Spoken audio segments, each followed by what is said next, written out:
മോളറിയില്ലേ രാമൻകുട്ടിയെ? ഇവരെ വെറും പാചകക്കാരായിട്ട് കാണരുത്. തെക്കേടത്തുകാരെന്ന് പറഞ്ഞാൽ വലിയ തറവാട്ടുകാരാ. സദ്യവട്ടങ്ങൾ ഒരുക്കാൻ ഇവരെ കഴിഞ്ഞിട്ടേ നാട്ടിൽ വേറെ ആളുള്ളൂ. ജനലഴിയിൽ ഈ കൺമണിയെ നോക്കരുത്, ഇന്നതിന്നാർക്ക് ചേരണമെന്നത് വിധിയുടെ വിളയാട്ടം. കേശവനോട് പോയി അയാൾ അവിടെ ഇവിടെ എങ്ങനെയൊക്കെ നടന്നോട്ടെ. ബുദ്ധിക്ക് ഒരു 5 വയസ്സ് കുറവുള്ള ആളാ. അയാൾ എന്താ എപ്പോഴാ ചെയ്യുന്നതെന്ന് പറയാൻ പറ്റില്ല. അല്ലെങ്കിലും ഗുരുഭക്തി നല്ലതാ.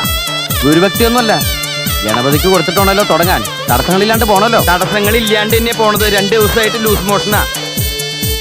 കൃഷ്ണം ഉഷ്ണേന ശാന്തി കൃഷ്ണ എന്നാണല്ലോ ചൊല്ലേ. പുതിയ പഴഞ്ചൊല്ല കഴിഞ്ഞ ആഴ്ച റിലീസായുള്ളൂ.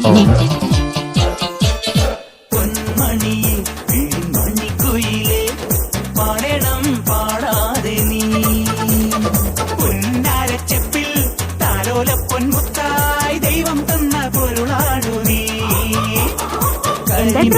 വൈകിയെന്നോ? കല്യാണത്തിന് തലേന്ന് വെച്ചിട്ട് അവളുടെ ഒരു പരാതി കേട്ടില്ലേ? ഇതുവരെ ഉരുകിയ മനമല്ലേ ഇനി ജന്മം നിറയെ സ്വപ്നം വിടരും. അതെ, മദ്യത്തിന്റെ മണം തന്നെ. ഈ കല്യാണം നടക്കില്ല. എന്റെ മോളുടെ ജീവിതം തകർക്കാൻ നോക്കിയ കൊന്നില്ല. നീ എവിടെ പരിപാടി അവതരിപ്പിച്ചാലും ഇത് തന്നെയാണല്ലോ നിന്റെ വിധി.